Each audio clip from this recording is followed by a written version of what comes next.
ಯಜಮಾನ ಯಜಮಾನ.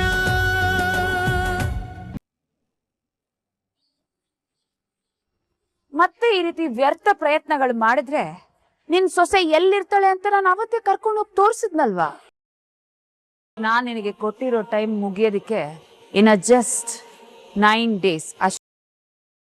ನೀನು ಝಾನ್ಸಿನ ಎಷ್ಟು ಬೇಗ ಮದುವೆಗೆ ಒಪ್ಸ್ತೀಯೋ ಅಷ್ಟು ಬೇಗ ಒಳ್ಳೆ ರೀತಿಯಲ್ಲಿ ನಿನ್ ಸೊಸೆ ನಿನಗೆ ವಾಪಸ್ ಸಿಗ್ತಾಳೆ.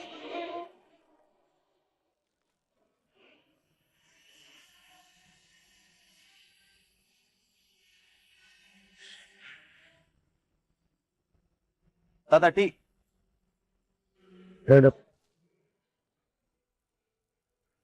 ಹೀಗೆ ಬಿಂದಾಸಕ್ ಟೀ ಕುಡಿಯೋದು ನಿಮ್ ಆಸೆ ಕನ್ಸಲ್ವಾ ತಾತ? ತಾತ ನಿಮಗ್ ನೆನಪಿದ್ಯಾ, ನೀನೇ ಕರ್ಕೊಂಡೋಗು ಜೆಂಟಲ್ಮೆನ್ ಅಂತ ನಾವು ಟೀ ಕುಡಿಯಕ್ ಹೋಗಿದ್ವಿ. ಒಂದ್ ನಿಮಿಷ ತಾತ. ಅಕ್ಕ ಒಂದ್ ಸಿಗರೇಟ್ ಕೊಡಿ. ತಾತ ನಿಮ್ ಯೌವನದಲ್ಲಿ ಸಿಗರೇಟ್ ಜೊತೆನೆ ಟೀ ಕುಡಿತಿದ್ರಿ, ನನಗೆ ಮರ್ತೇ ಹೋಯ್ತು. ತೊಳಿ ತಾತ.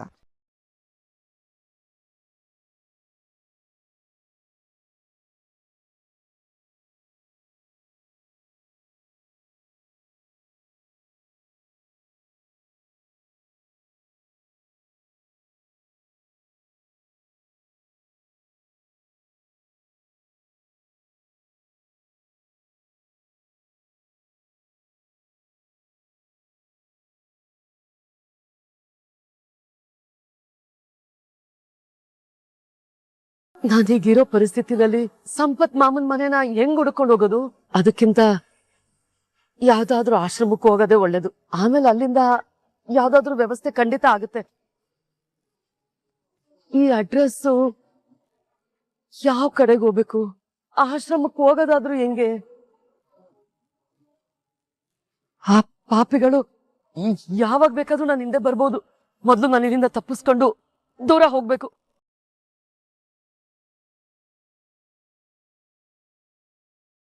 ಮುಖದಲ್ಲಿ ಆತಂಕ, ತಲೆಯಲ್ಲಿ 100 ಪ್ರಶ್ನೆಗಳು. ಕಣ್ಣು ಕಟ್ಟಿ ಕಾಡಲ್ಲಿ ಬಿಟ್ಟಂಗಿದೆ ನಿಮ್ ಪರಿಸ್ಥಿತಿ. ಏನಾಯ್ತು? ಯಾರ ವಿರುದ್ಧ ಈ ಹೋರಾಟ? ನಿಮ್ ಮನ್ಸಲ್ಲಿ ಯಾಕೆ ಈ ಗೊಂದಲಗಳು? ಏನಾಯ್ತು ತಾತ? ಈ ಸಮಸ್ಯೆಗಳು ಅಂದ್ರೆ ಬದುಕಿನ ಅಡೆತಡೆಗಳು. ಅದನ್ನ ಮನ್ಸಲ್ಲೇ ಅದ್ಮಿಟ್ಕೊಂಡ್ರೆ ಈ ನೆಮ್ಮದಿಗೆ ಭಂಗ, ಸಂತೋಷಕ್ಕೆ ಕಂಟಕ. ಪ್ರಶ್ನೆ ಇಲ್ಲದೆ ಉತ್ತರನೇ ಇಲ್ಲ ತಾತ. ಹಾಗೆ ಪರಿಹಾರ ಆಗದೆ ಇರೋ ಸಮಸ್ಯೆನೇ ಇಲ್ಲ. ಮರಳಿನಲ್ಲಿ ಕೂಡ ನೀರು ದಾರಿ ಮಾಡ್ಕೊಂಡು ಹೋಗುತ್ತೆ. ಅಂದ್ರೆ ಎಂತ ಕಷ್ಟಕರವಾದ ಪರಿಸ್ಥಿತಿನೇ ಇರ್ಲಿ, ದಾರಿನ ಹುಡ್ಕೋದೇ ತಾನೇ ಅರ್ಥ. ನಿಮ್ ಜೊತೆ ನೀವು ಮೊಮ್ಮಗ ಅಂತ ನಂಬಿರೋ ರಾಘು ಇದ್ದಾರೆ ನೋಡಿ ತಾತ. ಕತ್ಲನ್ನ ಹೋಗ್ಸೋದಕ್ಕೆ ದೀಪದ ಬೆಳಗ್ಬೇಕು ತಾನೆ, ಹಾಗೆ ನಿಮ್ ಸಮಸ್ಯೆನೋ ಕತ್ಲನ್ನ ಹೋಗ್ಸೋದಕ್ಕೆ ರಾಘುನೇ ದೀಪ. ಅದು ನಿಮ್ ಜೊತೆಲೇ ಇದೆ. ಮತ್ತಿನ್ನೂ ಯಾಕೆ ನೀವು ಮೌನವಾಗಿದ್ದೀರಾ? ನೀವ್ ಯಾಕೆ ಹಿಂಗ್ ಒಂಟಿಯಾಗಿ ಬಂದ್ರಿ? ಏನಾಯ್ತಂತ ಹೇಳಿ ತಾತ. ಟೀ ತಣ್ಣಗಾಗ್ತಿದೆ, ಸಿಗರೇಟ್ ಹಚ್ಚಿಂತೊಳೆ. ಬೆಂಕಿ ಜೊತೆಲಿ ಜೀವನ ನಡೆಸೋದು ಜೀವನ ಅಲ್ಲ. ಬೆಂಕಿ ಹಚ್ಚೋರ ಮಧ್ಯ ಜೀವನ ನಡೆಸೋದಿದೆಯಲ್ಲ, ಅದು ನಿಜವಾದ ಜೀವ. ಕಾಮನ್ ಬಿಲ್ಲನ್ನ ನಾವು ತುಂಬಾ ಪ್ರೀತಿಸ್ತೀವಿ. ಯಾಕೆ ಹೇಳು?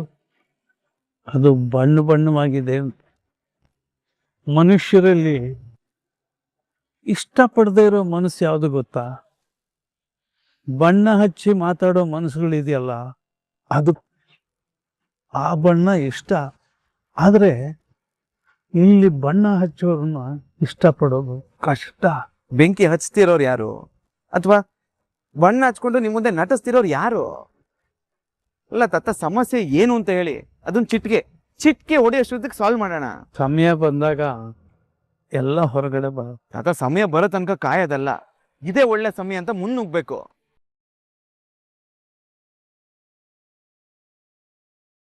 ಸಮಸ್ಯೆ ಯಾವುದೇ ಇರ್ಲಿ ನೋಡಿ, ನಾನ್ ನಿಮಗ್ ಮಾತು ಕೊಡ್ತಾ ಇದ್ದೀನಿ, ನಾನು 100% ಸಾಲ್ವ್ ಮಾಡ್ತೀನಿ. ಅದೇನ್ ಹೇಳಿ ತಾತ, ಅದೇನಾಯ್ತಂತ ಹೇಳಿ ತಾತ. ಅವನ ಜೊತೆ ನಾನಿದ್ದೀನಿ. ಅದೇನೇ ಆಗಿರ್ಲಿ, ಅದಕ್ಕೆ ಇವತ್ತು ಅಂತ್ಯ ಆಡ್ಬಿಡೋಣ. ಆಯ್ತಾ ಅಂಥದ್ದೇನಿಲ್ಲ. ರಾಘುಗೆ ಒಂದು ಸಣ್ಣ ಪರೀಕ್ಷೆ ಕೊಟ್ಟಿದ್ದೆ ಅಷ್ಟೇ. ಪರೀಕ್ಷೆನ? ತಾತ ಪ್ಲೀಸ್ ತಮಾಷೆ ಮಾಡಬೇಡಿ. ತಮಾಷೆ ಅಲ್ಲಪ್ಪ, ಸೀರಿಯಸ್ ಆಗಿ ಹೇಳ್ತಾ ಇದ್ದೀನಿ. ಏನ್ ಪರೀಕ್ಷೆ ತಾತ ಅದು? ಒಂದ್ ವೇಳೆ ನಾ ತೊಂದರೆ ಸಿಕ್ಕಾಕೊಂಡ್ರೆ ನೀ ನನ್ನ ಹಿಂದೆ ಇರ್ತೀಯ, ಎಷ್ಟು ಬೇಗ ಬರ್ತೀಯ ನೋಡೋಣ ಅಂತ ನಾನು ನಿನ್ಗೊಂದು ಟಾಸ್ಕ್ ಕೊಟ್ಟೆ. ಆದರೆ ನೀನು ಸೋತೋಗ್ಬಿಟ್ಟೆ. ಯಾಕೆ ಹೇಳು? ನೀನು ತಡವಾಗಿ ಬಂದೆ. ಇಲ್ಲ ತಾತ, ನಾನು ಜಾನ್ಸಿ ಮೇಡಮ್ ಜೊತೆ ಇದ್ದೆ, ಅದಕ್ಕೆ ಬರೋದಕ್ಕೆ ಲೇಟ್ ಆಯ್ತು. ಓ ಹೌದಾ? ಬೇಗ ಬಂದಿದ್ರೆ ಟಾಸ್ಕು ಕ್ಲಿಯರ್ ಆಗ್ತಾ ಇತ್ತು, ಸತ್ಯ ಏನು ಅಂತ ತಿಳ್ಕೊಬಹುದಾಗಿತ್ತು. ಮೊಬೈಲಲ್ಲಿ ಕೊಟ್ಟಿರೋ ಟಾಸ್ಕ್ ಕಂಪ್ಲೀಟ್ ಆದ್ಮೇಲೆ ನೆಕ್ಸ್ಟ್ ಟಾಸ್ಕ್ ಕೊಡೋ ರೀತಿ, ಈ ಟಾಸ್ಕ್ ನಲ್ಲಿ ಸೋತಿದ್ದೀನಿ ಅಂದ್ಮೇಲೆ ನೆಕ್ಸ್ಟ್ ರೌಂಡ್ಗೆ ಇಲ್ಲ ಅಂತ ಹೇಳ್ತಿದ್ದೀರಲ್ಲ. ನೋಡ್ರಾಗು, ಈ ಜೀವನ ಮತ್ತೆ ಮೊಬೈಲಲ್ಲಿ ಆಡೋ ಗೇಮು ಎರಡೂ ಒಂದೇ. ನೀನೀಗ ಬೆಂಗಳೂರಿಂದ ಮುಂಬೈಗೆ ಹೋಗಿ ಅಮೇರಿಕಾ ಫ್ಲೈಟ್ ಕ್ಯಾಚ್ ಮಾಡಬೇಕಾಗತ್ತೆ. ನೀನ್ ಮುಂಬೈ ತಲುಪೋದೇ ತಡ ಆಗ್ಬಿಟ್ರೆ ಏನ್ ಮಾಡಕ್ಕಾಗತ್ತೆ? ಅಮೆರಿಕ ಫ್ಲೈಟು ಮಿಸ್ ಆಗತ್ತೆ. ಇದು ಅದೇ ರೀತಿ ರಾಘು, ಮುಂದೆ ಕೂಡ ಈ ತರ ಟಾಸ್ಕ್ಗಳು ಕೊಡ್ತಾ ಇರ್ಬೇಕಾಗ್ಬೋದು ನಾನು. ಆಗ ನೀನು ಪ್ರತಿಯೊಂದು ಟಾಸ್ಕನ್ನು ಗೆಲ್ತಾ ಬಂದ್ರೆ ಆಗ ನಿನಗೆ ಉತ್ತರ ಸಿಗುತ್ತೆ ಅನ್ಸತ್ತೆ. ಒಂದಂತೂ ಕ್ಲಿಯರ್ ತಾತ, ನೀವು ನನಗೆ ಲೊಕೇಶನ್ ಕಳ್ಸಿದ್ದೀರಾ ಅಂದ್ರೆ ನೀವಿನ್ ಯಾರ್ದೋ ಬೆನ್ನ ಹಿಂದೆ ಬಿದ್ದೀರಾ ಅನ್ನೋದೇ ಅರ್ಥ. ಏನೋ ಹುಡುಕಾಟ ಶುರುವಾಗಿದೆ ನಿಮ್ಮಲ್ಲಿ. ಎಷ್ಟೋ ಸಲ ನಾವು ಹುಡುಕ್ತಿರೋದು ನಮಗ್ ಸಿಗದೇ ಇರಬಹುದು, ಆದ್ರೆ ಅದೇ ನಮ್ಮನ್ನು ಹುಡ್ಕೊಂಡು ಬಂದ್ರು ಬರ್ಬೋದು ಅಲ್ವಾ ತಾತ?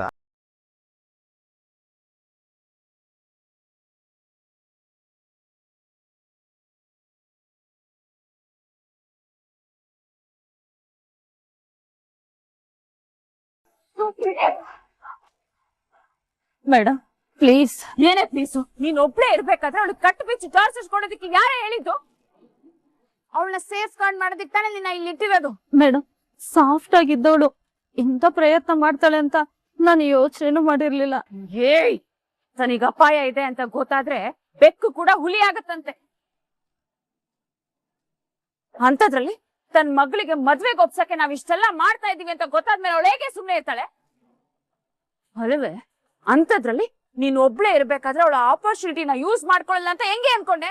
ಏನೋ ಗೊತ್ತಿಲ್ದೆ ಮಣ್ಣು ತಿನ್ನೋ ಕೆಲಸ ಮಾಡ್ಬಿಟ್ಟೆ ಮೇಡಮ್. ನಾನು ಕಟ್ಟಿ ಬಿಚ್ಚಿದ್ರೆ ಹೀಗ್ ಮಾಡ್ತಾಳೆ ಅಂತ ಊಹೆನೂ ಕೂಡ ಮಾಡ್ಕೊಂಡಿರ್ಲಿಲ್ಲ. ನಾನಿಷ್ಟು ದಿನ ಕಷ್ಟಪಟ್ಟು ಮಾಡಿರೋ ಪ್ಲಾನ್ ಎಲ್ಲ ಒಂದೇ ಒಂದ್ ಕ್ಷಣದಲ್ಲೆಲ್ಲ ಹಾಳು ಮಾಡ್ಬಿಟ್ಟಿಯಲ್ಲ.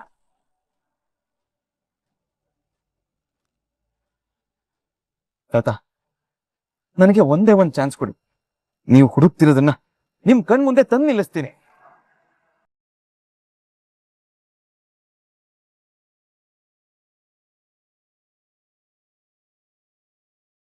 ನೋಡಪ್ಪ, ಎಲ್ಲದಕ್ಕೂ ಕಾಲ ಅನ್ನೋದು ಬಂದೇ ಬರುತ್ತೆ. ಅಲ್ಲಿವರೆಗೂ ಕಾಯೋದು ಬಿಟ್ರೆ ನಮಗ್ ಬೇರೆ ಆಪ್ಷನ್ ಇಲ್ಲಪ್ಪ.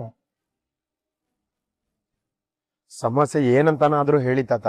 ಈ ತಣ್ಣಗಾಗಿದೆ ಅಂದ್ಮೇಲೆ ನಾವೇನ್ ಮಾಡ್ತೀವಿ? ಇಲ್ಲೇ ಬಿಟ್ಬಿಡ್ತೀವಿ. ಇದು ಹಾಗೇನೆ, ಸಮಯ ಮುಗ್ದೋಗಿದೆ ಅಂದ್ರೆ ನಾವು ಮುಂದಕ್ಕೆ ಹೋಗ್ತಾ ಇರ್ಬೇಕು. ಇದೀವಿ ಹೋಗೋಣ.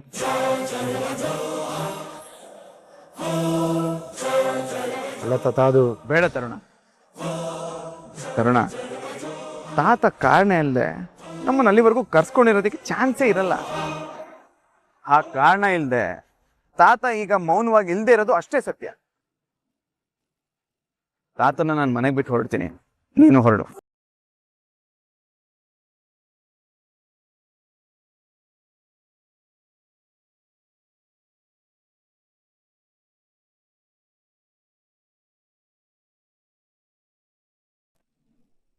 ಅವತ್ತು ಆ ಜಾನ್ಸಿ ಮದ್ವೆನ ಹೇಗಾದ್ರೂ ಮಾಡಿ ತಪ್ಪಿಸ್ಬೇಕು ಅಂತ ಎಷ್ಟು ಪ್ರಯತ್ನ ಮಾಡಿದೆ. ಆ ದೇವ್ರು ನನಗೆ ಅದಕ್ಕೆ ಅವಕಾಶ ಮಾಡ್ಕೊಟ್ಟಿಲ್ಲ.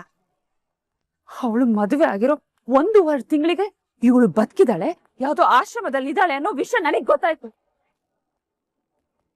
ಅದು ಹೇಗ್ ಗೊತ್ತಾಯ್ತು ಅಂತ ಗೊತ್ತೇನೆ ನಿನಗೆ? ಇವಳು ಪ್ರಜ್ಞೆ ಇಲ್ದೆ ಎಲ್ಲೋ ಬಿದ್ದಾಗ ಯಾವ್ದೋ ಆಶ್ರಮದವರು ಇವಳನ್ನ ಕರ್ಕೊಂಡು ಹೋಗಿ ಅವಳಿಗೆ ಪ್ರಜ್ಞೆ ಬಂದ ಮೇಲೆ ಅಡ್ರೆಸ್ ತಿಳ್ಕೊಂಡು ನಮ್ ಮನೆ ಅಡ್ರೆಸ್ಗೆ ಲೆಟರ್ ಕಳ್ಸಿದ್ರು. ನನ್ನ ಅದೃಷ್ಟ ಚೆನ್ನಾಗಿತ್ತು. ನಮ್ಮಪ್ಪ ಆ ಹಳೆ ಮನೆನ ನನಗ್ ಕೊಟ್ಟಿದ್ರು. ಆ ಲೆಟರ್ ಆ ಅಡ್ರೆಸ್ಸಿಗೆ ಬಂತು. ಆ ತರ ಸಿಕ್ದೋಳು ಕಣೆ ಇವಳು. ಆಮೇಲೆ ಯಾರಿಗೂ ಗೊತ್ತಾಗ್ಬಾರ್ದು ಅಂತ ನಾನ್ ನಿಮ್ಮಿಬ್ರಿಂದ ಅವಳನ್ನ ಕಿಡ್ನಾಪ್ ಮಾಡಿಸಿ ಇಲ್ಲಿ ಇಟ್ಸಿದ್ದೆ. ಯಾಕೆಂದ್ರೆ ಅಟ್ಲೀಸ್ಟ್ ಅವಾಗ ನಾನು ನಮ್ಮ ಅಪ್ಪನ್ಗೆ ಬ್ಲಾಕ್ ಮೇಲ್ ಮಾಡಿ ಹೇಗಾದ್ರೂ ಮಾಡಿ ಝಾನ್ಸಿನ ನನ್ನ ಮಗನ್ ಜೊತೆ ಮದುವೆ ಮಾಡ್ಬೋದು ಅಂತ. ನನ್ನ ಎಲ್ಲ ಪ್ರಯತ್ನಗಳು ಹಾಳು ಮಾಡೋ ರೀತಿ ಇವಾಗ ಅವಳು ತಪ್ಪಿಸ್ಕೊಳಕ್ ಬಿಟ್ಟು ಎಲ್ಲ ಹಾಳು ಮಾಡಿದೆಯಲ್ಲ. ಇವಾಗ ಇವಳೇ ಇಲ್ಲ ಅಂದ್ಮೇಲೆ ನಾನ್ ಏನ್ ಮಾಡ್ಲಿ? ನಮ್ಮ ಅಪ್ಪನಿಗೆ ಹೇಗ್ ಒಪ್ಪಿಸ್ಲಿ? ಮೇಡಮ್ ಟೆನ್ಷನ್ ಮಾಡ್ಕೋಬೇಡಿ, ಹೇಗಾದ್ರೂ ಮಾಡಿ ಹುಡ್ಕೋಣ, ನಾವು ಹುಡುಕ್ತೇವೆ. ಏಯ್ ಹುಡುಕ್ತೀನಿ ಅಲ್ಲ, ಹುಡುಕ್ಲೇಬೇಕು. ಅವಳು ಬೇರೆ ಯಾರ್ದೇ ಕಣ್ಣಿಗೆ ಬೀಳಕ್ಕೂ ಮುಂಚೆ ಅವಳು ನಮಗ್ ಸಿಗ್ಬೇಕು. ಅಪ್ಪಿ ತಪ್ಪಿ ನಮ್ಮಪ್ಪನ ಕೈಲೋ ಝಾನ್ಸಿ ಕೈಲಿ ಸಿಕ್ಕಿದ್ರೆ ನನ್ ಕತೆ ಏನು? ಅವಳಿಗೆ ಝಾನ್ಸಿ ಯಾರು ಅಂತ ಗೊತ್ತೇ ಇಲ್ವಲ್ಲ, ನೀವು ತೋರ್ಸಿರೋದ್ ಬೇರೆ ಫೋಟೋ ತಾನೇ? ಇವಳು ಝಾನ್ಸಿನ ನೋಡ್ದೇ ಇರ್ಬೋದು, ಆದ್ರೆ ಝಾನ್ಸಿ ಗೊತ್ತು ತಾನೆ ಇವಳೇ ಅವ್ರ ಅಮ್ಮ ಅಂತ. ತನ್ನ ತಾಯಿ ಸಿಕ್ಕಿದ್ರೆ ಅವಳು ಕರ್ಕೊಂಡು ಹೋಗ್ತಾ ಇರ್ತಾಳ. ಹಾಗೇನಾದ್ರೂ ಆದ್ರೆ ನನ್ ಪ್ಲಾನ್ ಎಲ್ಲ ಹಾಳಾಗೋಗುತ್ತೆ.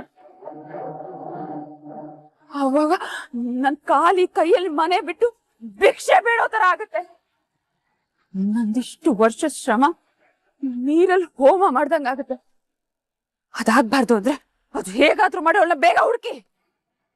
ನಿನ್ ಕಾಂಟ್ಯಾಕ್ಟ್ ಅಲ್ಲಿ ಇರೋರ್ಗೆಲ್ಲ ಅವಳು ಫೋಟೋ ಕಳ್ಸಿ ಸಿಕ್ಕಿದ್ರೆ ಹೇಳ್ಕೊಂಡ್ ಬರಕ್ ಹೇಳಿ. ಅಟ್ ಎನಿ ಕಾಸ್ಟ್ ಅವಳು ಸಿಗ್ಲೇಬೇಕು. ಸರಿ madam.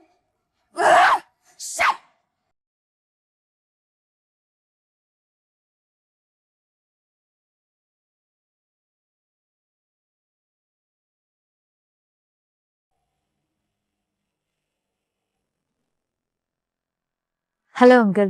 Hello Jhansi, what A surprise. ನಾನು ಅಬ್ರಾಡಿಂದ ಬಂದ್ಮೇಲೆ ನೀನ್ ಭೇಟಿ ಮಾಡಕ್ಕೆ ಆಗ್ಲಿಲ್ಲ. ಅದಕ್ಕೆ ನಾನೇ ಬಂದಿದ್ದೀನಿ ನೋಡಿ ಅಂಕಲ್. ಗುಡ್. ಅಂದಾಗೆ ಸಂಪತ್ ಸರ್ ಹೇಗಿದ್ದಾರೆ? ಚೆನ್ನಾಗಿದ್ದಾರೆ ಅಂಕಲ್. ಆದ್ರೆ ನಾನ್ ಇಲ್ಲಿಗೆ ಬಂದಿದ್ದು ಸುಮ್ನೆ ನಿಮ್ಮನ್ನ ಮಾತಾಡ್ಸೋದಕ್ಕಲ್ಲ, ನಿಮ್ ಅಪಾಯಿಂಟ್ಮೆಂಟ್ ಬೇಕಿತ್ತು. ನನ್ನ ಅಪಾಯಿಂಟ್ಮೆಂಟಾ? ಏಕೆ? ಪೇಷಂಟ್ ಯಾರು? ಪೇಷಂಟು ನಾನೇ ಅಂಕಲ್. ನೀನಾ? ಏನಾಗ್ತಿದೆ ಜಾನ್ಸಿ? ಅಂಕಲ್ ತುಂಬಾ ಡಿಸ್ಟರ್ಬ್ ಆಗಿದ್ದೀನಿ, ನನ್ಗೇನು ಫೋಕಸ್ಸೇ ಮಾಡೋದಕ್ ಆಗ್ತಿಲ್ಲ. 2 months ಬ್ಯಾಕ್ ನಂಗೊಂದು ಆಕ್ಸಿಡೆಂಟ್ ಆಗಿತ್ತು.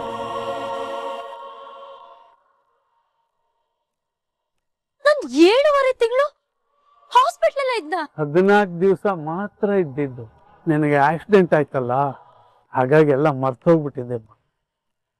ನೀವು ಹಿಪ್ನೋಥೆರಪಿಲಿ ಎಕ್ಸ್ಪರ್ಟ್, ಅದಕ್ಕೆ ನಿಮ್ಮ ಹತ್ರ ಬಂದೆ ಅಂಕಲ್. ನನ್ ಮನ್ಸಿನ ಗೊಂದಲಗಳನ್ನ ದೂರ ಮಾಡ್ತೀರಾ, ನನ್ ಮರ್ತೋಗಿರೋ ನೆನಪುಗಳನ್ನೆಲ್ಲ ಮತ್ತೆ ತರಿಸ್ತೀರಾ. ನನ್ ಬದುಕಲ್ಲಿ 7.5 ತಿಂಗಳು ನನಗ್ ನೆನಪೇ ಇಲ್ಲ ಅಂಕಲ್. ಆಗಾದ ಘಟನೆಗಳು, ಪಾತ್ರಗಳು, ಇದ್ಯಾವುದು ನನಗ್ ನೆನಪಾಗ್ತಿಲ್ಲ. ಇದೆಲ್ಲ ನನಗ್ ಗೊತ್ತಾಗ್ಬೇಕು ಅಂಕಲ್. ರಿಲ್ಯಾಕ್ಸ್.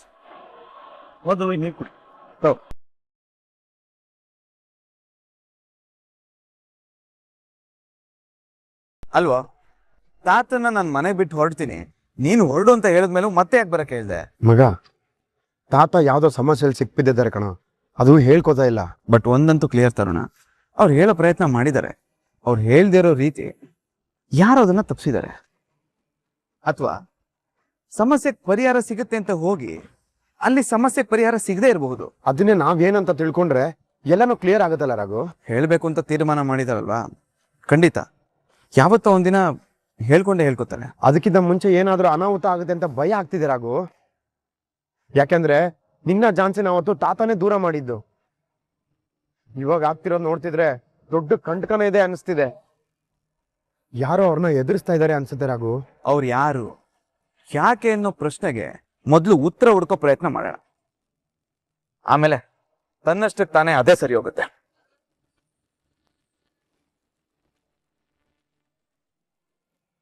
ನೋಡಮ್ಮ, ಈ ತರ ಮೆಮೊರಿಲೆಸ್ ಆದಾಗ ಎಲ್ಲ ನೆನಪುಗಳು ಅಳಿಸೋಗಲ್ಲ, ಒಂದಷ್ಟು ನೆನಪುಗಳು ಇರ್ತವೆ. ಆದ್ರೆ ಅದ್ರ ಜೊತೆ ಒಂದಷ್ಟು ಇಮ್ಯಾಜಿನೇಷನ್ಗಳು ಸೇರಿಕೊಂಡು ಡಿಸ್ಟರ್ಬ್ ಮಾಡ್ತಾ ಇರುತ್ತೆ. ಇಂಥ ಸಮಯದಲ್ಲಿ ಯಾವುದೋ ಒಂದು ವಿಚಾರ ಪದೇ ಪದೇ ಡಿಸ್ಟರ್ಬ್ ಮಾಡ್ತಾ ಇರುತ್ತೆ. ಕೆಲವು ಸಲ ಅದು ಮನಸ್ಸಿಗೆ ಬರುತ್ತೆ, ಕೆಲವು ಸಲ ಅದು ಕನಸಿಗೆ ಬರುತ್ತೆ. ಅಂಥದ್ದೇನಾದ್ರೂ? ಹೌದು ಅಂಕಲ್, ಅವಾಗ ನನ್ ಕನ್ಸಲ್ಲಿ ಒಂದು ಮದುವೆ ಮಂಟಪ ಕಾಣಿಸುತ್ತೆ.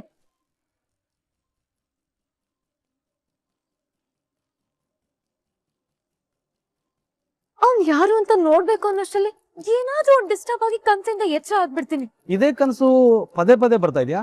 ಹೌದು ಅಂಕಲ್, ಆದ್ರೆ ಯಾಕೆ ಅಂತಾನೆ ಗೊತ್ತಾಗ್ತಿಲ್ಲ.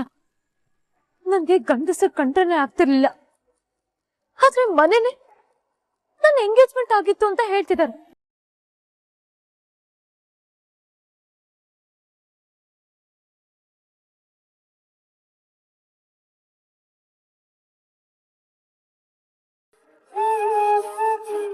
ಅಣ್ಣ, ಸಂಕ್ರಾಂತಿ ಹಬ್ಬದ ಹಾರ್ದಿಕ ಶುಭಾಶಯಗಳು. ತಗೋ. ಥ್ಯಾಂಕ್ ಯು ಸಂಗೀತ. ಈ ಎಳ್ಳು ಬೆಲ್ಲದಂತೆ ನಿನ್ನ ಜೀವನದಲ್ಲಿ ಎಲ್ರಿಗೂ ಸಿಹಿ ಹಂಚು. ನಿನ್ನ ಮಾತು ಕಬ್ಬಿನಷ್ಟೇ ರುಚಿ ಇರಲಿ, ಹಾಗೆ ನಿನ್ನ ಜೀವನ ಸುಖವಾಗಿರ್ಲಿ.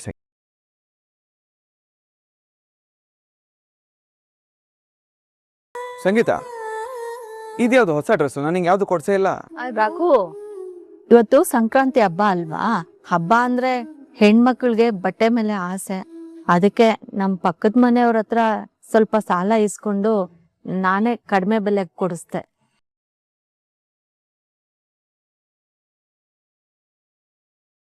ತಗೋ ಪ್ರಸಾದ. ಅಲ್ಲ ಚಿಕ್ಕಮ್ಮ, ಒಂದು ಮಾತು ಹೇಳಿದ್ರೆ ನಾನು ಇವಳಿಗೆ ಬಟ್ಟೆ ತಂದು ಕೊಡ್ತಿರ್ಲಿಲ್ವಾ? ಮೊದ್ಲೇ ನೀನು ಕಷ್ಟದಲ್ಲಿದೀಯಾ, ಸುಮ್ನೆ ಯಾಕೆ ತೊಂದ್ರೆ ಕೊಡೋದು ಅಂತ ಸುಮ್ನಾದಪ್ಪ. ಅದ್ಬಿಡು ರಾಘು, ಇವತ್ತು ಸಂಕ್ರಾಂತಿ ಹಬ್ಬ, ರೈತರ ಸುಗ್ಗಿ ಹಬ್ಬ, ಒಳ್ಳೆ ದಿನ. ಚಾನ್ಸಿನೂ ಇದ್ದಿದ್ರೆ ಹಬ್ಬ ಗ್ರ್ಯಾಂಡ್ ಆಗಿ ಮಾಡ್ಬೋದಾಗಿತ್ತು. ಮನೆ ಸೊಸೆ ಹಬ್ಬದಲ್ಲಿ ಇದ್ದಿದ್ರೆ ಇನ್ನೂ ಎಷ್ಟು ಚೆನ್ನಾಗಿರೋದು, ನೀನೇ ಹೇಳು. ಇದ್ದಿದ್ರೆ ಚೆನ್ನಾಗಿರೋದು ಚಿಕ್ಕಮ್ಮ, ಆದ್ರೆ ಏನ್ ಮಾಡೋದು? ಸದ್ಯದ ಪರಿಸ್ಥಿತಿಲಿ ಅದ್ ಸಾಧ್ಯ ಇಲ್ಲ. ಎಲ್ಲ ಸರಿ ಹೋಗ್ಬೇಕಲ್ವಾ? ಸರಿ ಹೋಗ್ಬೇಕು ಅಂತ ಸುಮ್ಮನೆ ಇದ್ರೆ ಹೇಗಪ್ಪ? ಸರಿ ಮಾಡೋದಕ್ಕೆ ಪ್ರಯತ್ನ ಪಡಬೇಕಲ್ವಾ? ನೀನೇನೋ ಪ್ರಯತ್ನ ಮಾಡಿ ಸರಿ ಮಾಡ್ತೀಯಾ ಅಂತ ನಂಬ್ಕೊಂಡು ನಾವೆಲ್ಲ ಸುಮ್ಮನಿದ್ಬಿಟ್ಟು ನೀನ್ ನೋಡಿದ್ರೆ ಕೆಲ್ಸಕ್ಕೆ ಹೋಗ್ತೀಯಾ, ಬರ್ತಿದೀಯಾ.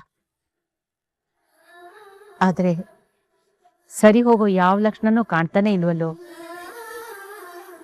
ಹೌದಪ್ಪ, ಎಲ್ಲ ಗೊತ್ತಿದ್ದು ನಿನ್ ಪಾಡಿಗೆ ನೀನು ಎಲ್ಲ ಮರ್ತೋಗಿ ಅವಳ ಪಾಡಿಗೆ ಅವಳು ಇದ್ಬಿಟ್ರೆ ನಿಮ್ ಜೀವನ ಸರಿ ಹೋಗೋದು ಹೇಗೆ ಹೇಳು? ಸರಿ ಹೋಗುತ್ತೆ ಅಂತ ನಾವ್ ಎಷ್ಟು ದಿನ ಕಾಯೋದು, ನೀನೇ ಹೇಳು. ಅಣ್ಣ ಅವನ್ ಪ್ರಯತ್ನನ ಅವ್ನ್ ಮಾಡ್ತಾನೆ ಇದಾನಲ್ವಾ? ಅತ್ತಿಗೆಗೆ ನೆನಪು ಬರೋವರೆಗೂ ಕಾಯೋದ್ ಬಿಟ್ರೆ ಬೇರೆ ಇನ್ನೇನ್ ದಾರಿ ಇದೆ? ಯಾರ್ ತಾನೇ ಏನ್ ಮಾಡಕ್ಕಾಗತ್ತೆ? ಅಲ್ಲಮ್ಮ, ಇವತ್ತು ಸಂಕ್ರಾಂತಿ, ಎಳ್ಳು ಬೆಲ್ಲ ತಿಂದು ಒಳ್ಳೆ ಮಾತಾಡು ಅನ್ನೋ ಹಾಗೆ ನಾವೆಲ್ಲರೂ ಅವ್ರ ಮನೆಗೆ ಹೋಗಿ ಒಳ್ಳೆ ಮಾತಾಡೋಣ. ಒಳ್ಳೇದಾದ್ರೂ ಆಗ್ಬಹುದು. ಹೌದು ರಾಘು, ನಾವೆಲ್ರೂ ಜಾನ್ಸಿ ಮನೆಗೆ ಹೋಗಿ ಸಂಗೀತ ಕೈಯಲ್ಲಿ ಅವಳಿಗೆ ಹೆಲ್ಬೀರ್ಸಿ ನಾವ್ ಇರೋ ಸತ್ಯನೆಲ್ಲ ಹೇಳ್ಬಿಟ್ಟು ಅವಳನ್ನ ಕರ್ಕೊಂಡ್ ಬಂದ್ಬಿಡೋಣ. ಚಿಕ್ಕಮ್ಮ, ಅದಷ್ಟು ಸುಲಭವಾಗಿದ್ದಿದ್ರೆ ನಾನು ಯಾಕೆ ಇಷ್ಟು ಕಷ್ಟಪಡ್ಬೇಕಿತ್ತು ಹೇಳಿ ನೋಡೋಣ. ನೀವು ಹೇಳ್ದಂಗೆ ನಾನು ಹೋಗಿ ಮಾತಾಡೋದ್ರಿಂದ ಏನು ಪ್ರಯೋಜನ ಆಗಲ್ಲ. ಹಾಗಂತ ಸುಮ್ನೆ ಇದ್ಬಿಡ್ತೀನಪ್ಪ? ಎಲ್ಲದಕ್ಕೂ ಒಂದು ಟೈಮ್ ಅಂತ ಇರುತ್ತೆ. ಆ ಟೈಮ್ ಬಂದಾಗ ಎಲ್ಲ ಸರಿ ಹೋಗುತ್ತೆ. ಟೈಮ್ ಬರುತ್ತೆ ಅಂತ ಪ್ರಯತ್ನನೇ ಮಾಡದೆ ಕಾಯ್ಕೊಂಡಿದ್ಬಿಟ್ರೆ ಹೇಗೋ? ಕೆಲವೊಂದ್ಸಲ ಒಳ್ಳೆ ವಿಷಯಗಳಿಗೆ ನಾವೇ 2 ಹೆಜ್ಜೆ ಮುಂದೆ ಹೋಗ್ಬೇಕಾಗತ್ತೆ ಕಣೋ. ಹೌದು ರಾಘು, ನಮ್ಮ ಕಡೆಯಿಂದ ಒಳ್ಳೆ ಪ್ರಯತ್ನ ಆದಾಗ ಆ ಪ್ರಯತ್ನಕ್ಕೆ ಒಳ್ಳೆ ಪ್ರತಿಫಲನೂ ಸಿಗಬಹುದು. ದೇವ್ರ ಮೇಲೆ ಭಾರ ಹಾಕಿ ಒಳ್ಳೆ ಪ್ರಯತ್ನ ಮಾಡೇ ಬಿಡೋಣ. ನಿಮ್ಮೆಲ್ಲರೂ ಭಾವನೆ, ಉದ್ದೇಶ ನನಗೆ ಅರ್ಥ ಆಗೋದು ದೊಡ್ಡಪ್ಪ. ಆದರೆ ಈ ವಿಷಯದಲ್ಲಿ ಆ ಥರ ಮಾಡಿದ್ರೆ ಒಳ್ಳೇದಾಗೋದಕ್ಕಿಂತ ತೊಂದರೆಗಳಾಗದೇ ಹೆಚ್ಚು. ಸದ್ಯದಲ್ಲಿ ಅವ್ರ ಮನಸ್ಥಿತಿ ಸರಿ ಇಲ್ಲ. ಅವ್ರ ಮನಸ್ಥಿತಿ ಸರಿಯೋಗಿ ಮತ್ತೆ ನೆನಪು ಬರೋದಕ್ಕೆ ಒಂದು ಸ್ವಲ್ಪ ಟೈಮ್ ಬೇಕು. ಆ ಟೈಮ್ ಬರೋ ತನಕ ನಾವು ವೆಯ್ಟ್ ಮಾಡೋಣ. ನಾನು ಯಾಕೆ ಹೇಳ್ತಿದ್ದೀನಿ ಅಂತ ಅರ್ಥ ಮಾಡ್ಕೊಳ್ಳಿ. ನಮ್ಗೆ ಅರ್ಥ ಆಗತ್ತೆಪ್ಪ, ಆದ್ರೆ ಜಾನ್ಸಿ ನಿನ್ ಬಗ್ಗೆ ಅಪಾರ್ಥ ಮಾಡ್ಕೊಂಡು ಏನ್ ತೊಂದರೆ ಆಗ್ಬಿಡುತ್ತೋ ಅಂತ ಭಯ ಆಗ್ತಾ ಇದೆಪ್ಪ. ಅದಕ್ಕೆ ನಾನು ಅವಕಾಶ ಕೊಡಲ್ಲ ಅಜ್ಜಿ. ಎಲ್ಲರೂ ಆರಾಮಾಗಿರಿ. ಸೊಸೆ ಮನೆಗ್ ಬರೋವರೆಗೂ ಎಲ್ಲಪ್ಪ ಆರಾಮು, ಎಲ್ಲಪ್ಪ ನೆಮ್ಮದಿ. ಸೊಸೆ ಜೊತೆ ಸಂಕ್ರಾಂತಿ ಮಾಡೋಣ ಅನ್ಕೊಂಡ್ವಿ, ಸಂಕ್ರಾಂತಿಗೆ ಆಗ್ಲಿಲ್ಲ. ಮುಂದೆ ಬರೋದು ಉಗಾದಿ. ಅಷ್ಟ್ರಲ್ಲಿ ನೀನು ಏನ್ ಮಾಡ್ತೀಯೋ ಬಿಡ್ತೀಯೋ ನಮ್ಗೆ ಗೊತ್ತಿಲ್ಲ. ಮುಂದಿನ ಉಗಾದಿಗೆ ಹೋಳಿಗೆ ಜಾನ್ಸಿನೇ ಮಾಡ್ಬೇಕು. ಸರಿ ದೊಡ್ಡಪ್ಪ, ಆದಷ್ಟು ಬೇಗ ಈ ಮನೆಗೆ ಜಾನ್ಸಿ ಮೇಡಮ್ನ ಕರ್ಕೊಂಡು ಬಂದೇ ಬರ್ತೀನಿ.